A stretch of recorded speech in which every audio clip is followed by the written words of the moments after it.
राधे कृष्ण मेरे प्रियजनों।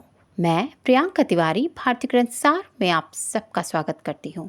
दोस्तों, जब जब महाभारत की बात होती है तब तब श्री कृष्ण की लीलाएं भी सभी को याद आती हैं।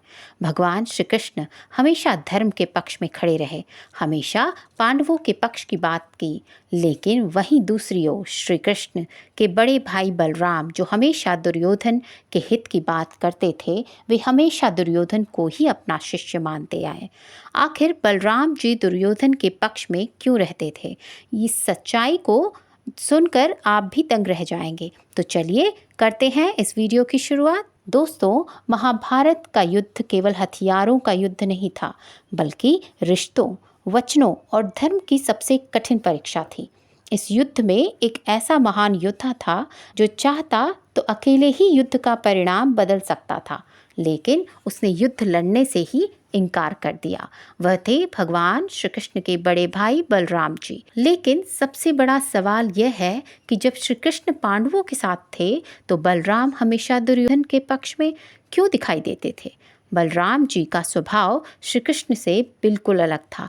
जहाँ श्री कृष्ण राजनीति, कूटनीति और समय के अनुसार निर्णय लेने में विश्वास रखते थे, वहीं बलराम सीधे, स्पष्ट और न्यायप्रिय थे।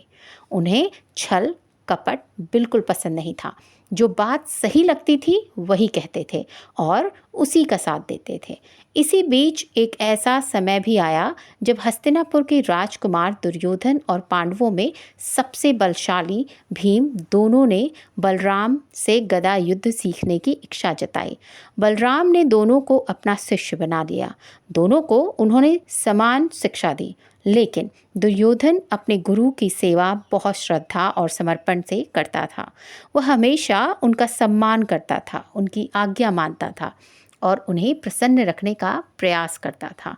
इसी कारण बलराम के मन में दुर्योधन के प्रति विशेष स्नेह उत्पन्न हो गया।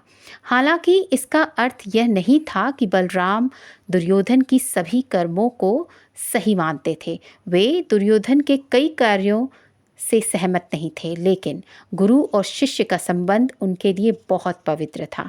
जब महाभारत युद्ध की तैयारियां शुरू हुई तब दोनों पक्ष बलराम के पास पहुंचे। दुर्योधन चाहता था कि उसके गुरु उसके लिए युद्ध करें, जबकि पांडव भी उनका समर्थन चाहते थे। लेकिन बलराम ने साफ साफ कह दिया कि वे इस युद्ध में किसी भी पक्ष की ओर से शस्त्र नहीं उठाएंगे।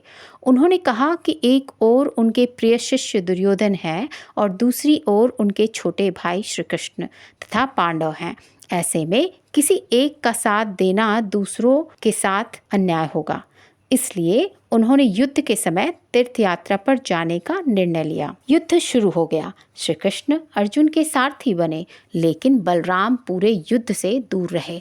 फिर भी जब जब दुर्योधन की बात आती, लोग देखते कि बलराम उनके प्रति नरम दिखाई देते। इसका कारण केवल उनका गुरु शिष्य संबंध था, ना कि अधर्म का समर्थन। महाभारत के अंतिम दिनों में जब लगभग सभी वीर कौरव मारे जा चुके थे, तब दुर्योधन और भीम के बीच गदा युद्ध हुआ। यह वही युद्ध था जिसका बरसों पहले प्रशिक्षण बलराम ने दोनों को दिया था। बलराम भी उस युद्ध को देखने पहुंचते हैं। युद्ध लंबे समय तक चलता रहा। दोनों योद्धा बराबरी का प्रदर्शन कर रहे थे, लेकिन तभी श्री कृष्ण ने भीम को संकेत दिया कि दुर्योधन की जांघ पर प्रहार करो। भीम ने नियम तोड़ते हुए दुर्योधन की जांघ पर गदा मार दी। दुर्योधन धरती पर गिर पड़ा। यह देखकर बलराम अत्यंत क्रोधित हो जाते हैं। वे गुस्से में भीम की तरफ भागते हैं और भीम से कहते हैं, युद्ध के नियमों के अनुसार कमर के नीचे प्रहार करना अधर्म होता है।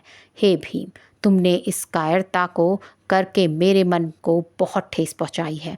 उन्होंने भीम को दंड देने के लिए अपना हल तक उठा लिया था। उसी बीच श्री कृष्ण भीम और बलराम के बीच में आ जाते हैं। उन्होंने बलराम जी को समझाया कि इस दुर्योधन ने भी कई बार जीवन में अधर्म किया है, द्रौपदी का अपमान किया है, पांडवों के साथ छल किया है और अन्याय तो यह आजीवन करता आया है। इन सब का यही परिणाम होता है दाऊ।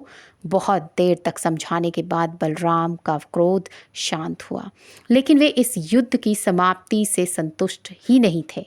यही कारण है कि कई लोगों को लगता है कि बलराम हमेशा दुर्योधन का साथ देते, जबकि सच्चाई यह थी कि उन्होंने कभी भी युद्ध में कौरवों की ओर से शस्त्र नहीं उठाया।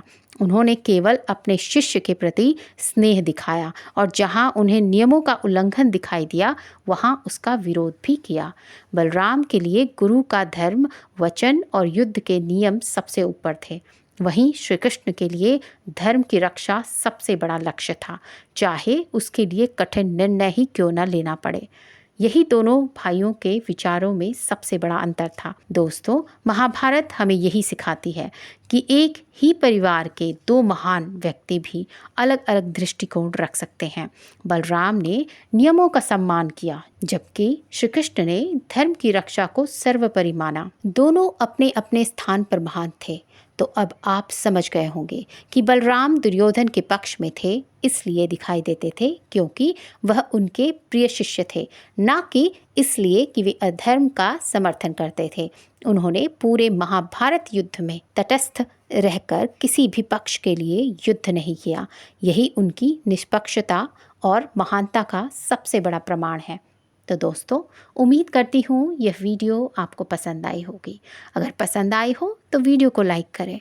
अगर आप हमारे चैनल भारतीय ग्रंथ सार पर पहली बार आए हैं तो चैनल को बेल नोटिफिकेशन के साथ सब्सक्राइब करना ना भूलिए, ताकि हमारी वीडियो आप तक सबसे पहले पहुंच सके।